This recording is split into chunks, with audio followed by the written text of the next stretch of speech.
Spector Weisman. As many of you already know, I came to dream work late in life. During my studies to become a dream life coach, I was also introduced to another phenomenon I'd never thought of before: spirits and guides that I could access through my dreams. I learned how to identify these mentors, some of whom have stayed with me, while others more or less made a one-time appearance. What would my life have been like if I had discovered these guides when I was younger?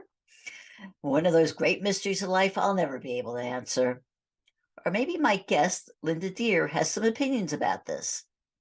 Linda has been aware of her own guiding spirits since childhood, and the insights and awareness they've given her have had a profound effect on her life. She's written about this in her book, Guided. Her spirit guide angels were her best friends and life coaches. So, what are these guides and how do they work? Can we learn how to access them by ourselves? Let's hear what Linda has to say about this. Welcome to the Dream Power Show, Linda. I'm so glad to be here, Debbie. Excited to be here.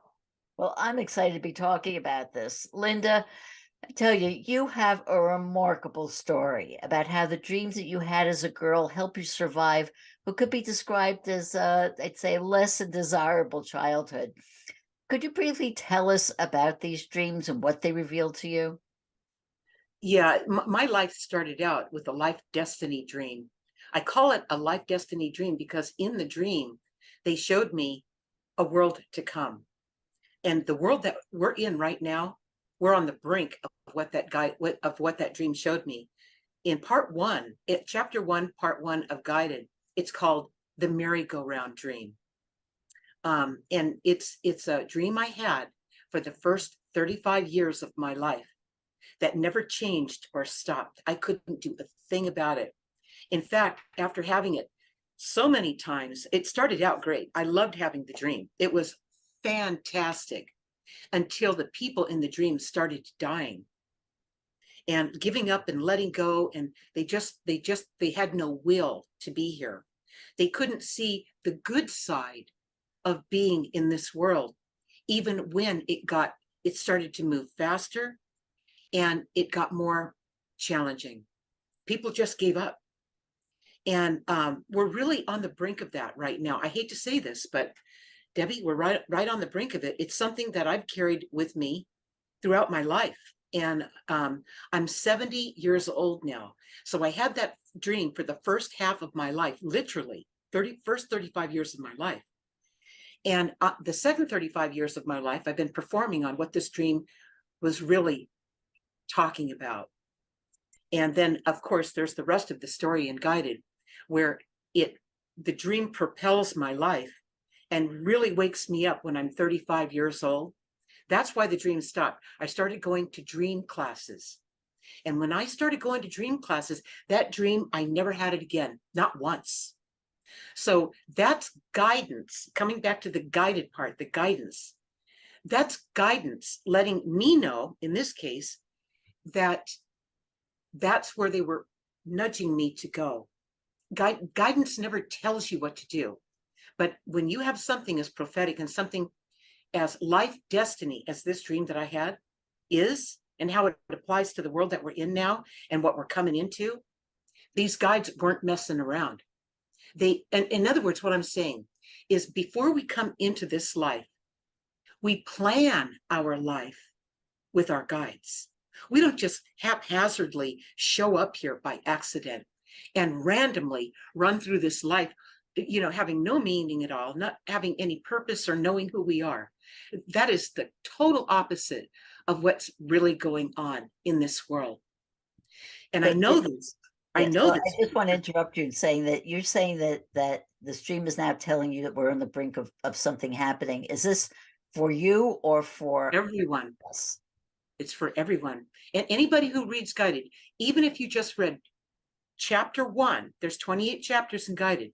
If only you read chapter 1 and reread it, the messages in that first chapter are, I've published this book in 2014.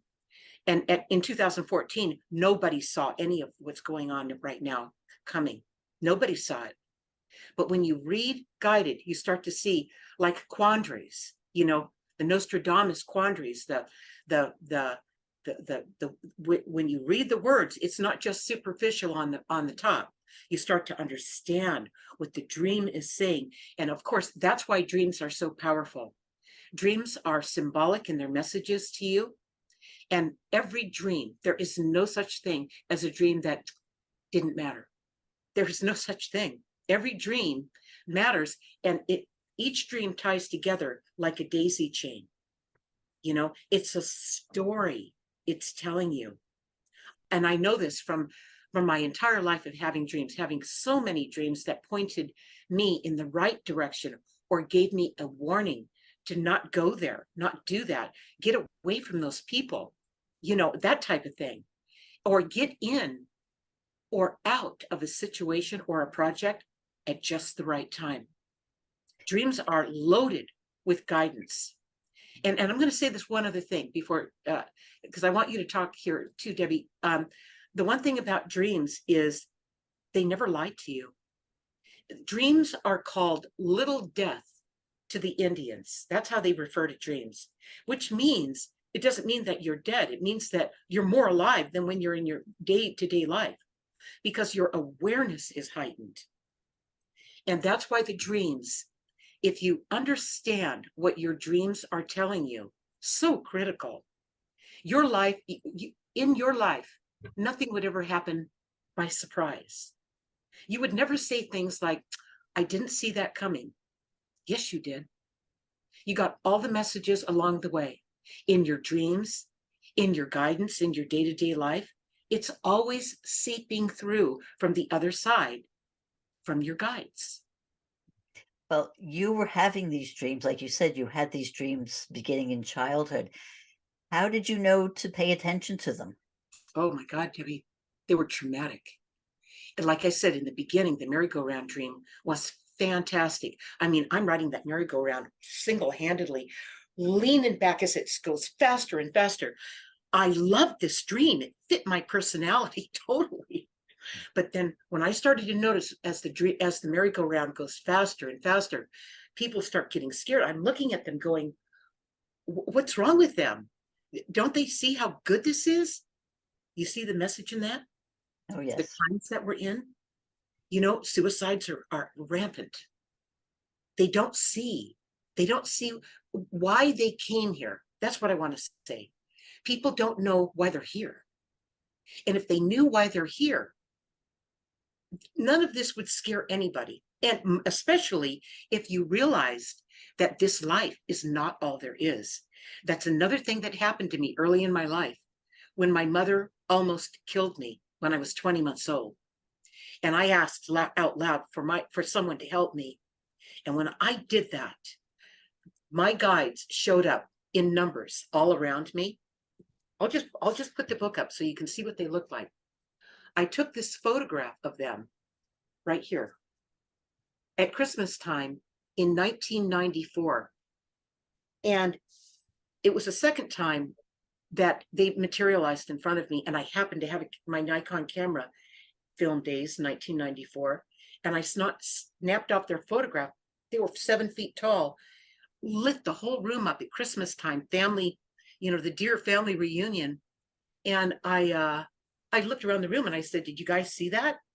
And the same response, see what? People's awarenesses are so low because it's just one thing after the other. When you start to pay attention to your dreams and write them down, that's the first thing. If you don't write your dreams down, it's gonna pass like a thought you had that you forgot. Okay, it's like deja vu. You can't remember it. You have to write it down. And that's what I teach people. I teach them to write it down, bring their dream to me, and then we break it down. Because you don't understand your dream until you dive into how that dream made you feel. Oh, It's absolutely. I'd it's say in, that emotion is one of the most important part of so critical. understanding the dream. Right, Debbie? It's everything. You want, and I've got a book. I've got the companion journal to Guided called My Guided Journey. And this book takes you through a process in self-inquiry where you write down whatever it is, something that happened in your daily life, your dream, whatever it happens to be that was unusual or out of the ordinary. Write it in this journal. And the next question that comes up after you write it down is, how did that make you feel? If you really flush it out, how it made you feel. Consciousness resides in the details. So the same applies with how it makes you feel until you really dive into it and flesh it all out. In the beginning, your answer to how it feels will be, oh, it felt good, it felt nice. It was, no. That's like taking the thin rock and skipping it across the water. It touches the surface, but it doesn't get into what the dream's really meaning to convey to you until you write it down and pour out how it feels onto the page. And you really do a good job of that. That's what I help people do when I coach them. I get in to the depth of how it feels. And you know what happens next? The third question in the journal is, what realization did you have? And you know what? The realization is a natural byproduct of flushing out how it feels. When you have that aha moment, that's not something you had to go dig for. That's just something that showed up when you really did the how it feels part. And when when you have that aha moment, that moment of empowerment, the action you take, which is the fourth question that you write down, what action are you going to take, is a no-brainer. It's obvious what the answer to that is. Well, it's really important that you said that, because it is true that the action is, I would say, next to understanding the emotion, it's the most important thing, because a dream is just a story unless you take action on it. Right. But that leads me to this question, though. One of the things that you say is, the guides would give you messages, and the messages would often involve change, and change is not easy for people, and a lot of people will resist it. So how do you listen to the guide and actually take the action when there's all that resistance there? I'm going to repeat myself. This is so critical. It sounds too easy. You have to write it down. It has to be written down. As soon as the person takes the effort to write it down and close the book and then look back at it, open what you wrote down the next day or the next week and read what you wrote, then you're going to see it from a whole new perspective. That's when you're going to have the ability to write down how it made you feel. But you have to write it down. If you don't write it down, you will not bring these dreams and these messages into consciousness. They'll be there like the thin rock that you skip across the water. It'll just touch the surface, but it will never go down to what it meant to convey. It will never reach that. You've got to write it down. Well, Linda, I want to get back to the guides that have been with you your entire life. How did you know they were guides, plural? And, did you have conversations with them, or was it just the dreams that you had? It was all the time. It was the dreams and the conversations. And really, just to get so your viewers understand the essence of what you're asking me. All right. When I was 20 months old, my mother almost killed me. And when that happened and I asked out loud for someone to help me, I woke up, from the incident, and they showed up in numbers all around me. And I instantly stopped panicking. They telepathically, they calmly looked down at me, calmly, so calmly. And they all looked down at me like they remembered me, like they knew who I was. And when they did that, they telepathically started communicating to me. It started all coming through. And I was remembering myself. I was remembering where I came from before I got here, just 20 months later. So I was having a whole uh awakening. It's like, here's the best way to describe it, as I've tried to describe it many times before to people. It's like my amnesia was wiped away so they could reach me. Now I'm 20 months old. I'm not at the age of reason, far from it, but I know what I know. See, when we come into this world, we know. We just do. We don't question it. We don't show off. We don't, we can't even communicate it, but we do. We're little beings of knowingness is what we are. And when they enhanced that, when we had this communication, then I had this complete understanding that this world is not all there is. That was the big takeaway that day. And I walked away free from fear. That was, I even at that age, I knew something amazing happened. I was not alone. I was not alone. And I had someone on my side. I mean, they saved my life. Okay. So how do I know who these guides are? And I know their energy. I know them from a heart-centered place. I remember myself when I do my best, I'm more like my guides because they're my teachers. They're my life coaches. So I just know them. I know them. I know the instant something comes through, the key is to keep your ego out of it. That's the key. And And what happens when your ego gets involved? yeah, when your ego is not in the way, you're going to know the difference between something that came from you as opposed to something that came through you from somewhere else. Okay, that's the difference. But you've got to be like the guides. You have to be calm with your energy. And if we get jacked up and all upset and excited or what, we're not, we look like we've got more energy, but we don't. But we don't. We're not connected. Yeah. So this is something that you were aware of, like you said, when you were 20 months old, you became aware of this. Do you think that this is something that we all have within us, and then society or whatever beats us out of it, or what? Yes. Debbie, I can't say it better than what you just said. That's what happens is we come into this world. I'm gonna dramatize this, okay? We come into this world, and the first thing you get is whack. Okay, whoa. Okay, it's already cold. I mean, you've been in a nice warm place and it's already cold. And then you get this shock. And I'm telling you, these shocks are brutal to the person's soul. The soul comes here. That's what brought you here. Your soul brought you here because your soul was incomplete.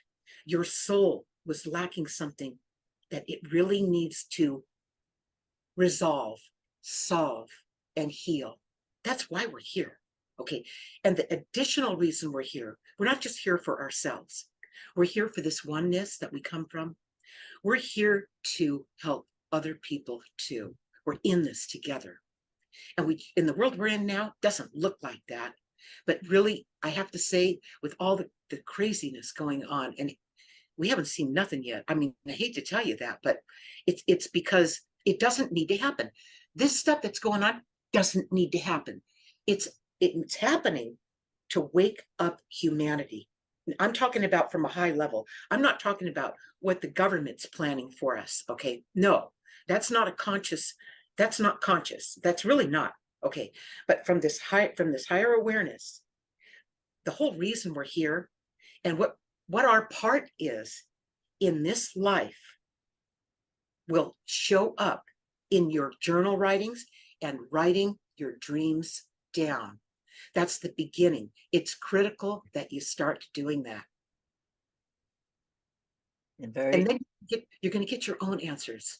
You're going to know when you hear something, it won't go right into your fear, ooh, where you freak out and you go into panic.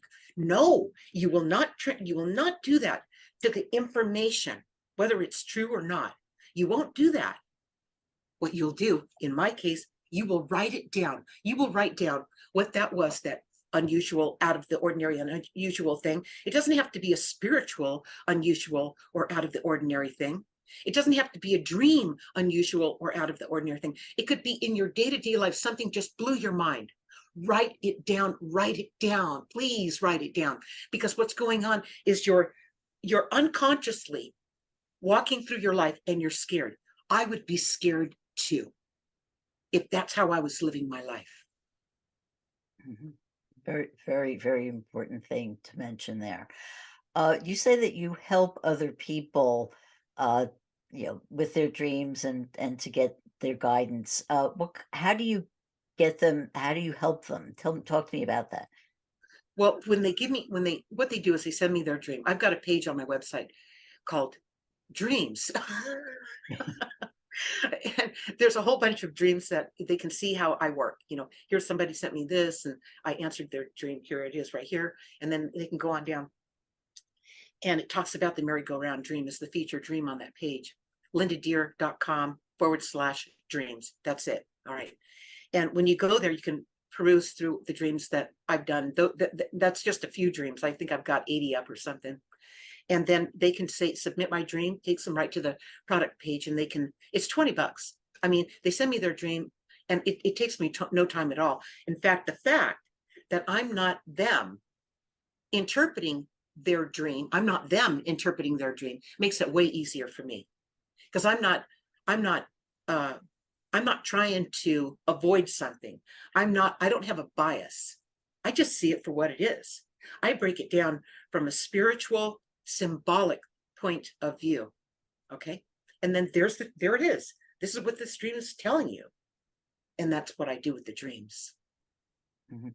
Yeah, it's very interesting you say that, because it's always been my understanding that it's really more important for the dreamer to have that understanding. And if you're telling the dreamer what it means, is it sort of? Well, what it does, Debbie, is I talk to them in a symbolic way. I talk to them from a universal language, okay, that everyone can connect with. I don't tell them what to do. I don't tell them, your neighbor's going to come over next week and they're going to land a surprise on you. I don't do stuff like that. What I do is I break it down symbolically.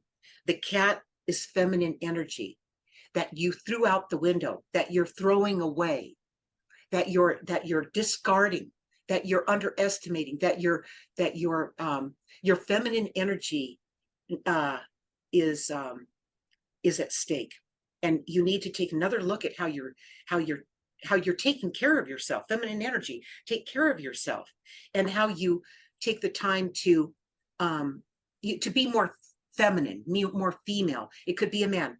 Your feminine side of you, you're abusing it. Okay, and it could be that in your life, you're also taking it to the lengths where you're abusing women. You're going to know it when you see the interpretation. You're going to know it, okay? It's not something I have to tell you. You know how it's going to apply to your life, the way I respond to you with breaking down the symbolism. And then they They're take going to know. They're going to go, oh, that's what they always do. Oh my God, thank you. But I didn't tell them. They knew the part of their life that shined the light on, and they could identify it. So you talk in your book, though, you talk about the guides who have come to you. Does everybody have their own specific guides, or is it just this collective energy that's out there? Okay, I love that question, Debbie. Love it. Okay, you come in with guides. These guides are the guides that you planned your life with.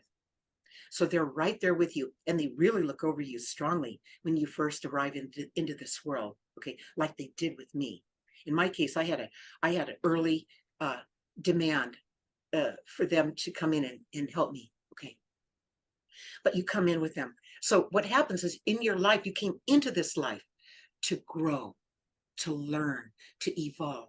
Okay, and your guides are with you all the way, and they're going, yes, and they're pointing things out to you, and you're noticing it, and your awareness is working, and you notice this, and you go, well, I don't feel like doing that right now. And they'll point something else out to you. And you go, well, I'm going to move on that one. That feels good. I'm going for it. Because these things don't just haphazardly show up in your life.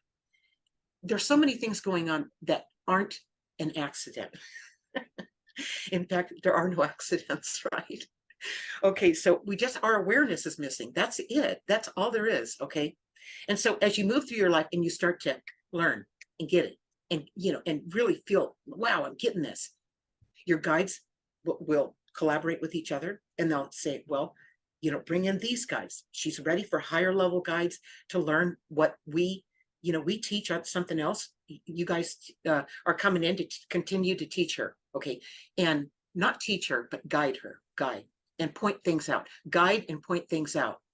No one teaches, none of the spirit world, they don't teach you anything.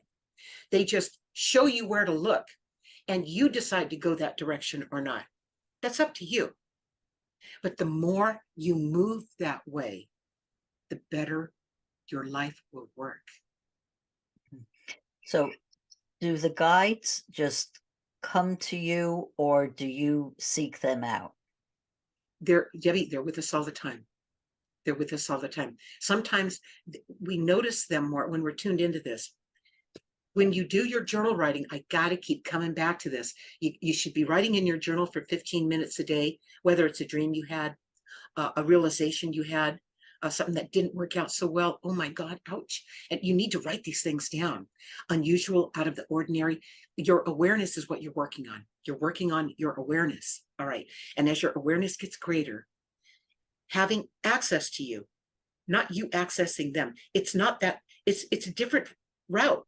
It's not you going out, I want to meet my guides, I want to have my guides. No, you have to raise your own energy and your own awareness, and then they can reach you.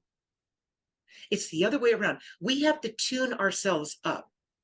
And that part is here's another thing I'll say. The first thing the guides pointed me toward again and again was to learn who I was. I mean, really learn who I was. Until I learned who that was, and I'd play in their presence and cry and talk to them. And as a little tiny child, a baby, a toddler, I would let it all out. Oh my God. They were just, I just let it all go, because in this world, I had no one to talk to, nobody. All right. I wouldn't dare tell them what was going on in my world. No way. All right. So I would cry and, tell them how it felt. And I'm so mad. And, whatever it was as that little kid, from that conversation that I learned to have with my guides as I figured things out, because of the influence they had, I would all of a sudden understand something. I'd calm down. I'd always know, because I would calm back down, and I was getting answers. I was getting things that made sense, not this drama and hype and dysfunction that's so prevalent in this world. None of that. No judgment, nothing. I had the best friends. I call Unfriended Guided. They're my best friends and life coaches. It really describes it. So they're with me all the time, all the time.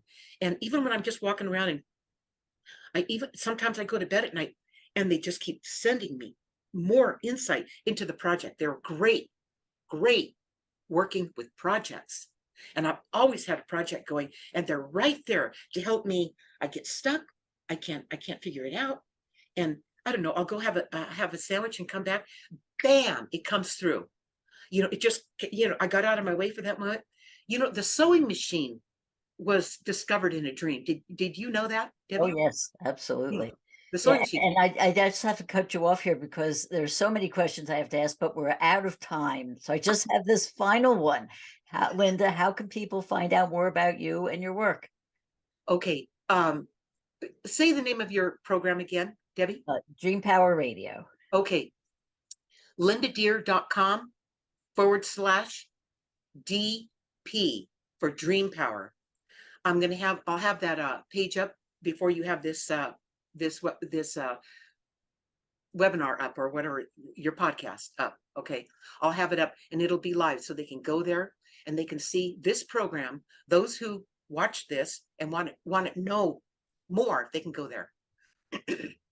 Wonderful. Well, Linda, thank you so much for being on Dream Power Radio today. I loved it.